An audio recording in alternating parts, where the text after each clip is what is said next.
and gentlemen, I'm joined back in by Mr. Gooden. So you are taking on Mike Santiago. You both are looking to bounce back from the L column to the W column. But before we get to there, son, let's talk about that last L, Mr. Graves. That fight, to me, looked like a frustrating fight. It looked like you just couldn't get things going because the takedown was in the back of your mind, and that looked like you were holding off a lot because you were throwing jabs out, you were throwing a couple of combos, but it just didn't feel like there was a lot of fluidity because you were so tentative, possibly off the takedowns. Is that what happened after the first round? Yes, sir, 100%. Like I said, I knew going in that he was gonna shoot because I knew he couldn't stand with me, and he knew it. Like he threw some good stuff every here and there, but nothing landed solid. But yeah, man, like I give credit to him and his team. They found a way to shoot and do single legs off my jab. You know, like a lot of my game is set behind my jab where it was. I had to change that to evolve now. But yeah, him and his team did a great job at shooting single legs off my jab, and really, like, yeah, that was the main thing that messed me up. And man, like that's what messed me up. But like I said, even though that happened in the fight, I still took good stuff away from that fight. You know, like if you look in our corners, if you look in his corner, he had a lot of the ATT coaches, the top guys there in his corner, coaching him to fight me. You know, and I had two friends and my manager in my corner. You know, I had one friend that does fight. He's 7-2 as a professional, who's mainly coaching me. I had a friend who does Muay Thai with me up here in Atlanta, who came down to watch me fight, who ended up cornering me.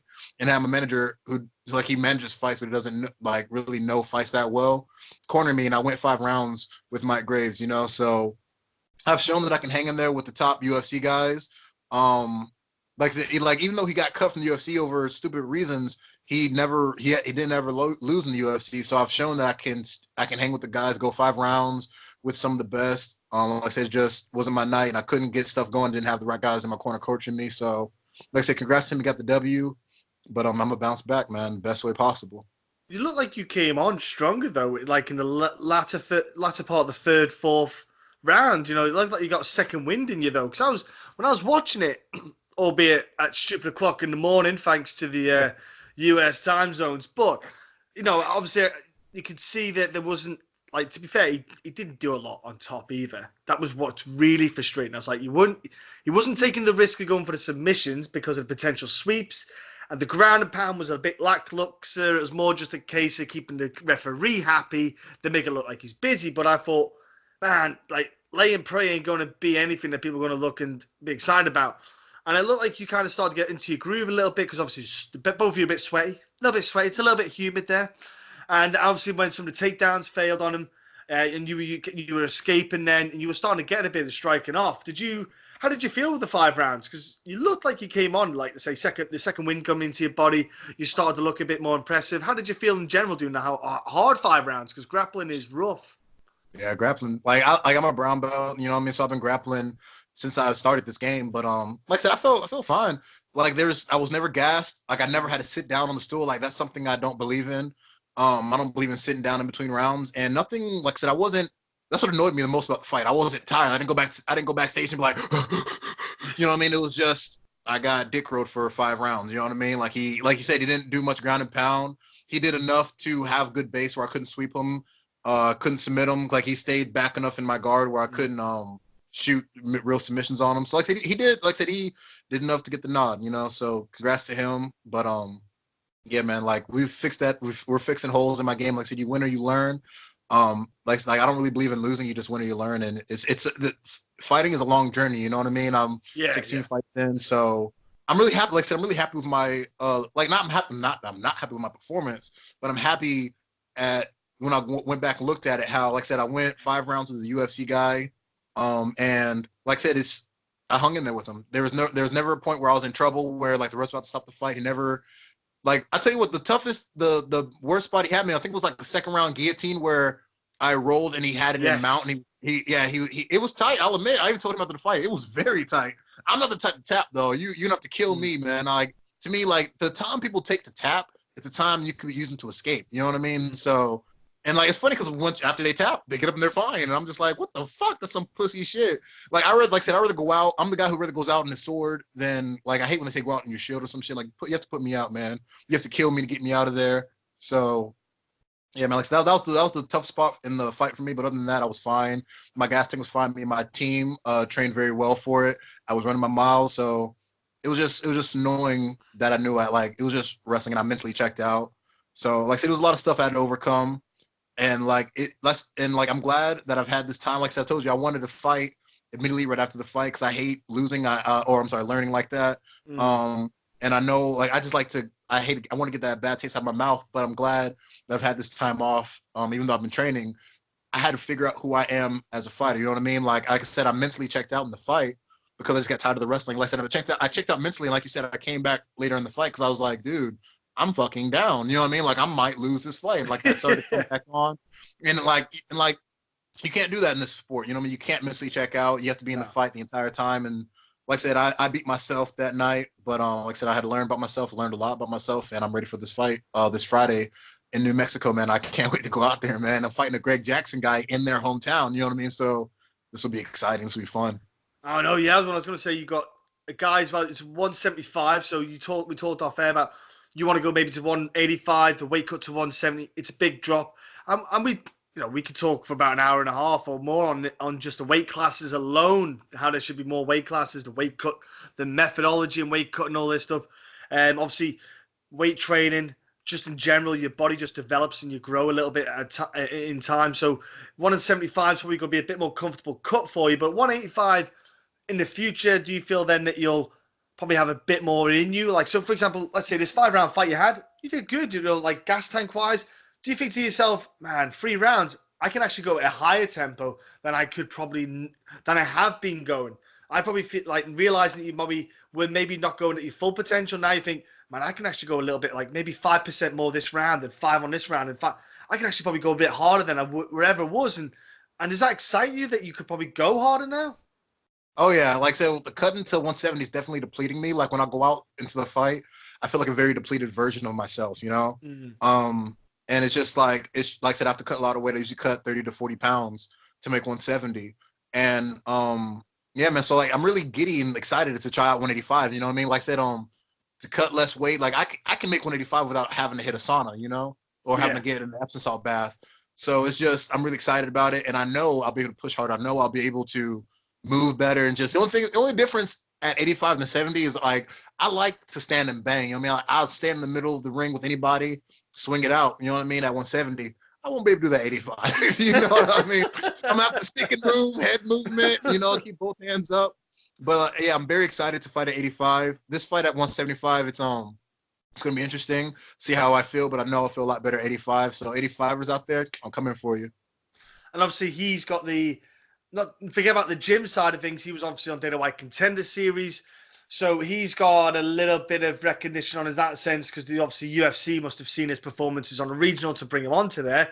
So for you, that's something that you'd be looking forward to, thinking, cool, if I can go against another guy who the UFC have been looking at. So not only Graves, that's another good thing for you, man. Experience cap as well as just a good name to get out there. Oh yeah, definitely. You know, that's the reason I wanted this fight. Like I said, I saw he was on the Contender Series. Yeah, man, he's like I said, recognizable face. He comes from a good gym. He's been there. He's been in the same room with Dana White. Dana White's watched him. I actually watched that fight myself. I actually don't watch my opponents, but my coaches told me to watch the fight. They were really, really big about that. They're like, Jared, watch this fight. You have to. Man, he's a good fighter. You know, he's 5'7". He's kind of short, stubby. And he packs a lot of power in that right hand, but he favors it too much. So like I said, we're gonna go into this fight and pick him apart. You know what I mean? I know I've done enough in the training camp, and my coaches have given me the tools to go out there and beat this guy.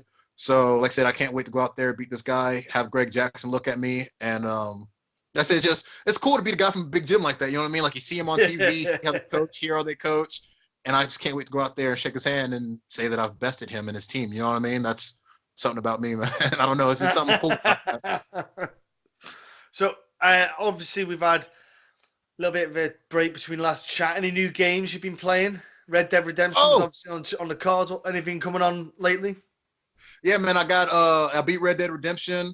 I just re-downloaded what's it called? Horizon Zero Dawn with the chick and the machines, stuff like that. That's really cool. Yeah. Yeah, you know, I'm trying to think of anything else I played lately. Ooh, I'll tell you what, man. Assassin's Creed has thoroughly let me down with their new games. So a lot of my friends like them. A lot of them don't. I do not like them because like they're doing stuff with levels now. Like a level 1 cannot kill a level 19 or some shit like that. Like I've had a bow and arrow. I've shot a level 19 in the head, which you should die. You know what I mean? Like You die, yeah. Yeah, but it just barely just takes away some life. I'm like, what the fuck is this? Like, so I don't like it. So anybody who works for Assassin's Creed, if y'all are watching this, y'all suck. You know, step your game back up. The old game is perfect. Arrows in the head kill. They what? Arrows in the head kill. That's no matter what. Yeah, man. Like, I don't care what level you are. You go down, you know? But I've been playing a lot of Battlefield 5. I'm playing a lot of that online. Nice. I'm getting very annoyed because, like, Battlefield... No, like I love Call of Duty. I'm actually about to download the new Call of Duty, but Battlefield is just doing it right, man. Like it's just awesome. So I've been playing a lot of Battlefield 5. If you guys want to check me out online, I'm Soul Reaper 233223. And I have my little cousin pick that out for me. But yeah, man, check me out online. Battlefield 5 on PlayStation 4. I do not play Xbox. Lames. No, I was just playing. Oh man, yeah, man. So you get like the 10-year-old kids just beating your ass still. Yeah, standard. Yeah, like, man. Oh, I refuse to put in the headpiece, man. I refuse to have somebody talk trash to me. Like, I get into it. I be talking shit on TikTok. You know what I mean? I be like, fuck, I'm gonna kill you. And they're like, you know what I mean? I don't want to get reported. You know what I mean? But like, yeah. So, hey, ask your mama who your daddy is. You're talking to him now. I like that kid.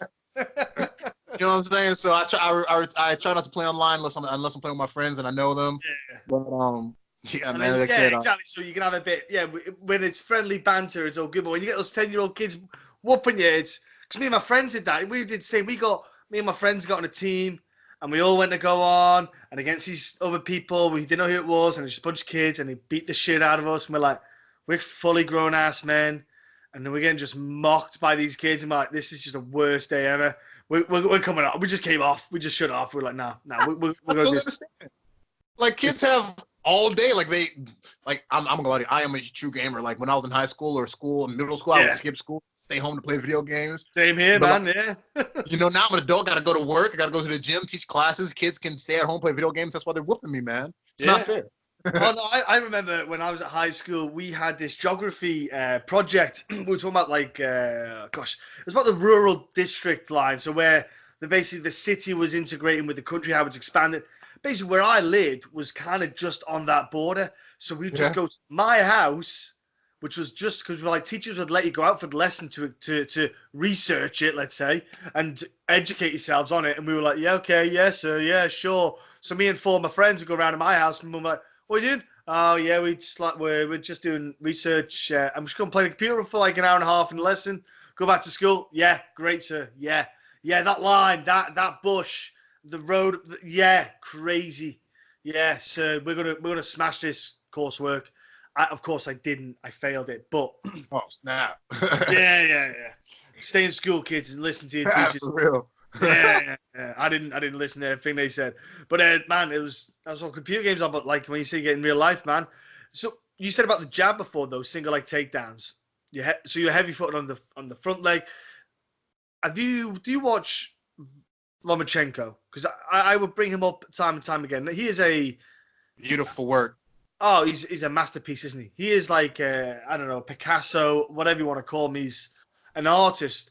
But he's so wonderful to watch with his footwork, man. Getting on the outside, popping that jab in, moving those angles. Do you, obviously, a little bit different in weight class, but do you kind of take and watch notes of someone like that? Because I do, even though, like, there's a way different weight class. But I watch him and I'm like, man, if I could do just a tenth of what he's doing, that would be huge in my game. Oh, yeah. Like, I believe, like I said, I'm a martial artist, so I watch more martial arts than just MMA. You know what I mean? Like, I watch boxing. I'll watch kickboxing, Muay Thai, all this stuff because like it's what I do is mixed martial arts. I always watch other arts to see if I can learn something new to add to my game. You know what I mean? But yeah, I love watching him fight. The way his boxing is beautiful. Did you ever hear his story about how his footwork got so good? Yeah, because his dad, was dancing. It was like, I mean, do that weird dancing, and that's how his footwork is so beautiful. I I like people say if you can fight, you can dance. If you can dance, you can fight. That is not true about me. I can fight my ass off, but I cannot dance to save my life. Like if somebody like when I go to parties, I'm the guy like to stand across the wall looking at all the people dance, and I'll go talk to a hot chick, you know what I mean? Get me some water. But when I cross the dance floor, everybody expects me to dance. It's like, no. I'm going to get juice. Like I can't dance, man. Like it's ridiculous. I did ballroom dancing when I was a teen, man. And that's really? Yeah. And the reason why I did ballroom dancing is my best mate growing up. I went to his house and he had all these trophies, and I was like, dude, you're killing it, man, in whatever sport you're doing. He's like, no, it's not sport. He said, it's not sport, it's ballroom dancing. I said, say that again. He said, do ballroom dancing. I said, all right, okay. I looked at him like he had 6 heads. I'm like, you for real? He's like, yeah. I said, all right. Then I saw the pictures as well that went with it. And these girls, and I'm like, 13, 14, hormones. I'm like, dang, these girls look good. I'm like, what is this you're doing again? When is it? So I'm coming down. So I go down there, and there's just these women, and I'm like, oh my gosh, it's the best day ever. And I'm learning, and what do you got to do? You got to put the hand on the back. You got to hold their hands. I'm like, oh my gosh, I'm touching a girl's hand. This is amazing. While I'm dancing, obviously I ended up having to compete, but I was like, I just didn't get to know close to the girls, man. But yeah, I did the ballroom dance. I competed. I came second in the waltz, man. I was like, woo, I'm the rock and roll. Wow, dude, that's awesome. So I'll do me. I was like, I'll take that. And then the next time you see a girl, I'm like, yeah, did the waltz. And the girl's like, yeah, I don't do any dancing. I'm like, oh, right, okay, then that was useful. But man, I'm gonna start doing your stuff then, man. I gotta learn some ballroom dancing, man. I love females, bro. You know what I mean? Like, dude. Women are incredible shape because you got the salsa and the sambo, and it's just like high octane. But it's all about, you think it's about flat feet, it's about your toes, which position your feet. Oh man, like I couldn't believe the complexity on the footwork. And obviously, then when people tell me about Lomachenko, I'm like, yeah, I get that. I can get why that, because it's really about posture, balance on your toes. I'm like, dang, that is legit. It is crazy. They do a lot of pivoting themselves in dancing, a lot of pivot turns and stuff. So, 100%. Yeah, because we used to get thrashed by this old dear. She's a tiny little old dear, and she could tell if you weren't putting your weight on your little toe, your big toes and stuff, and you just get absolutely thrashed for it. And you're like, God damn it, she's a viper. But it was just work, man. You learned what to do, and the appreciation of Lomachenko was huge, man. When I watched him do it, like to be fair, my kid went up to me and went, I want to do boxing. I'm like, yeah, go do dancing. He'd be like, yeah, I'm not going to do boxing then. So he'd look at me, he'd be like, I don't get it.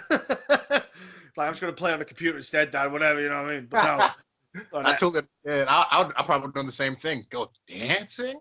Even though I need it, I'd be like, no. Like, I don't know. Like, it's funny. I say I can't dance, but people say I can because, like, it's just a confidence thing, you know what I mean? I have to be in the right environment. I just can't dance in front of people I don't know, you know what I mean? Like, if I'm around my friends around, I'll bust a move, you know what I'm saying? I'll do a little something. But, what's funny? For years, even still now, you ever heard that song, Soulja Boy? Soulja Boy? Yeah. Like Superman and shit. I couldn't do that for the longest, man. I still can't do it. I still can't do it, man. People used to roast me, Jerry Superman. No. Jerry sucks. It's like you're black. I guess I don't meet your racial profile. I'm sorry. Like, it's hilarious. I know. I'm just like, I'm typical white man. I can't jump. Leave me alone. Just get out of here. Right? For real. Oh, I can't play basketball either. Oh my God, I've had friends. Me and my friends went to the park and we got called out to play basketball, and we did. And I suck. I overshoot the ball. I undershoot the ball. I never can find the sweet spot. And people be like, Jared, but you're a fighter. You should be great at this. I can beat your ass, but I cannot shoot a ball into that exactly. I can't lay up. I can't cross nobody else. One thing I'm good at is defense. I can take the ball away. Like, my hand and eye coordination is beautiful. I can watch the ball, how you dribble. So, I'm great at defense. Do not ask me to shoot. I will steal the ball and give you the ball, but do not ask me to shoot. I'm the same on basketball. Defense, I'm cool. I'll block your ass. I'll be standing there. You won't be able to get an inch. You ask me to throw that ball in that hoop. I'm like, yeah, I'm going to throw that ball, but I ain't going nowhere near that hoop. I don't know how to do it. I'm like, I don't get it. I was like, they just throw it. It doesn't hit the sides. I'm like, get the fuck out. Get out of here. I throw it, hits the backboard, it bounces that far back. It's almost coming back to me. I'm like, what? Man, I'll never forget. I was dating this chick one time, and she took me to one of her work events. Like, her coworkers were playing at a park. First they had a little barbecue, then they went to the park place where they had a basketball and shit. And dude, no lie, I was the only black guy there. There's a lot of white people, a lot of Asians. My girl at the time was Asian. And she was so happy. She brought me. She's like, "Oh, I'm so glad you're gonna meet my coworkers. You can play basketball." Ha! And dude, I was the worst person out there, man. Like my team kept feeding me the ball, and I kept missing. Like, I ain't gonna lie to you. You put me on the spot, I'm gonna take it. Like, Jared, shot. All right, miss. Look stupid. Like, they passed me the ball to throw a layup, and I missed the layup, bro. And I'm right underneath the goal. It was so sad, and like my girl was laughing her ass off, bro, because I suck so bad, man. But like, I should not play basketball. You should be like, oh, you know what? I was just trying to help them all feel good because they would have seen me and be like, oh man, he's probably like LeBron and stuff. So I was just hopefully that gives him a confidence boost, you know. But you know, for real, I could do that all day long. But you know how it is with those white folk, you know, just make them feel better. I'm like, everybody on my team kept feeding me the ball, man. They were all white. They kept feeding me the ball. Like, this nigga should make it. I'm like, no. We've seen Space Jam. You got this. You got this. Extend your arm, slam dunk it. No. And he make a layup. I don't know. I suck, man. I tried it when I was younger, high school, and I was like, yeah, this ain't my sport. Give me the rugby. I'm good. Basketball, nuh-uh. I want to try rugby. You know, I played football when I was a kid.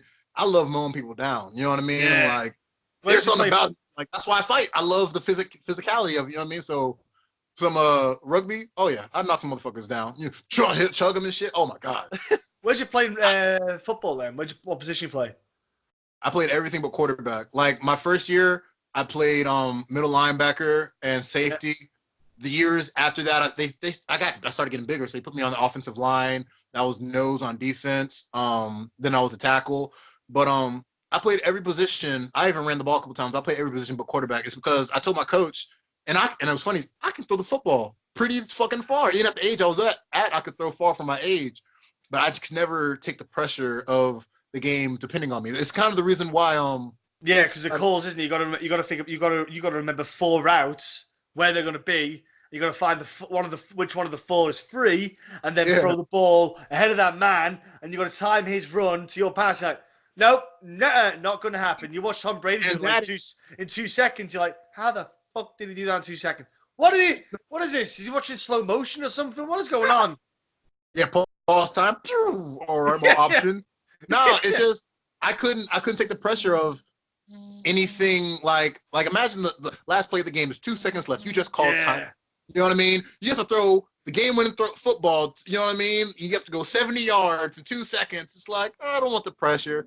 And plus, like, I got tired of winning or losing based on other people. You know, that's why I'm in the sport of MMA. Yeah. What if somebody missed their block and my running back got tackled, or you know what I mean? The stupid shit like that, man. That's why I got out of the sport.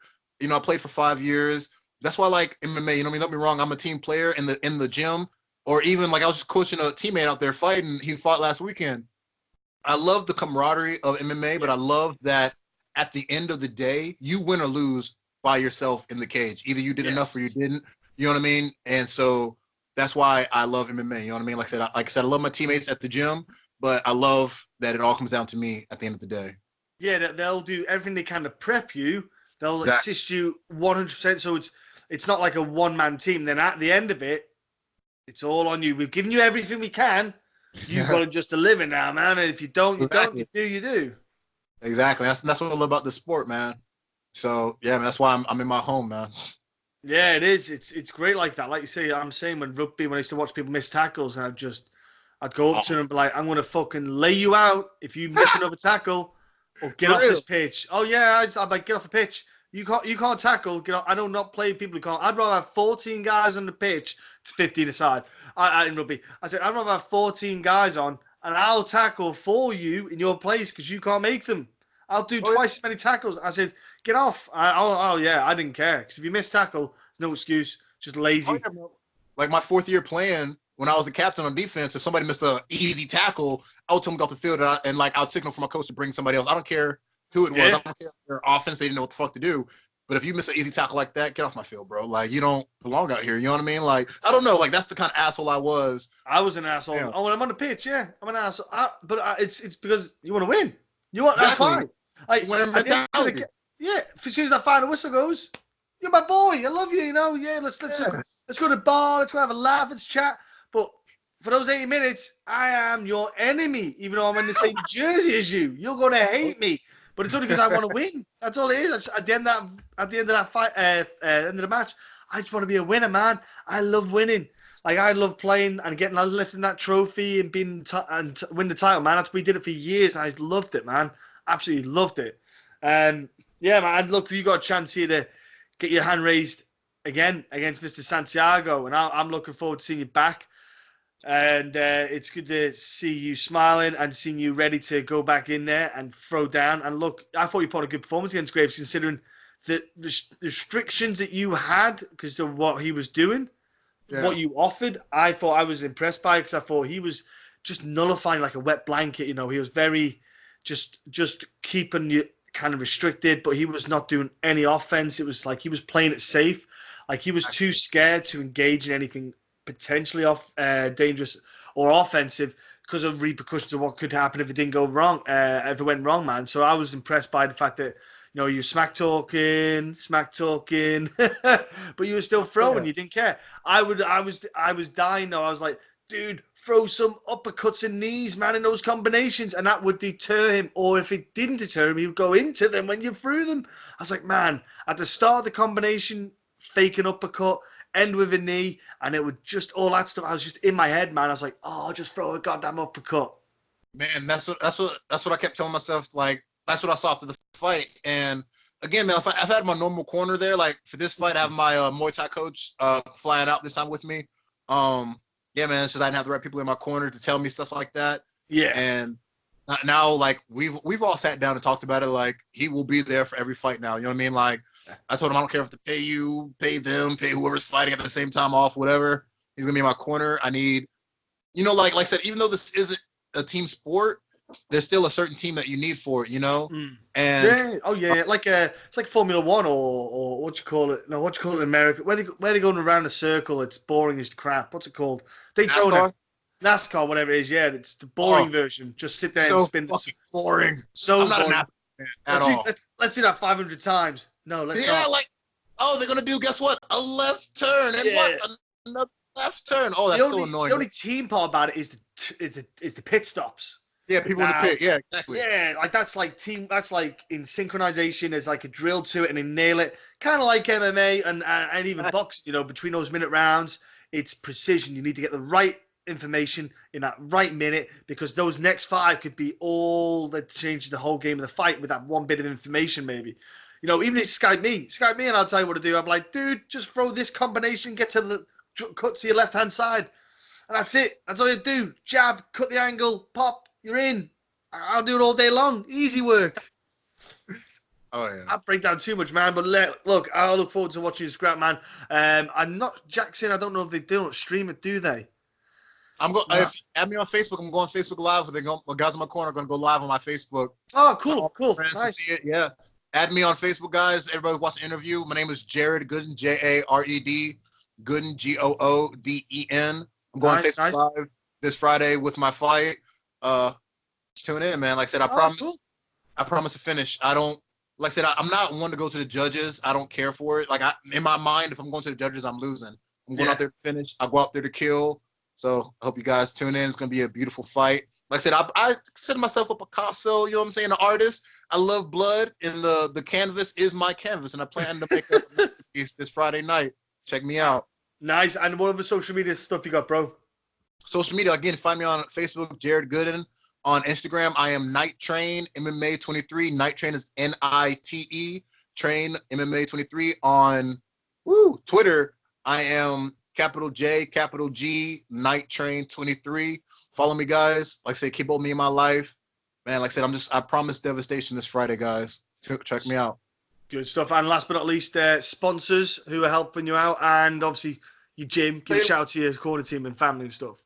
Oh, yeah, my family, I have to give it to a lot of course, always support always goes to God, you know what I mean, giving me the body and the weapons and the tools to do what I do. It's definitely my family, you know what I mean, they put up with me, especially like even right now, weight cut week, I am a little meaner, you know what I mean? I tell people like putting weight and less calories, I get mean, you know, I'll snap quicker. So thankful for my family putting up with me. My teammates at X3, Robert, Nate, and all of them keep me going.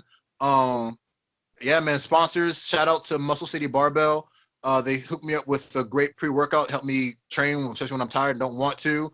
Man, there's so many people to thank, man. Too many sponsors. All my sponsors. I'll be wearing your gear this Friday on Facebook Live and everything. So thank you guys. Everybody's getting all my stuff.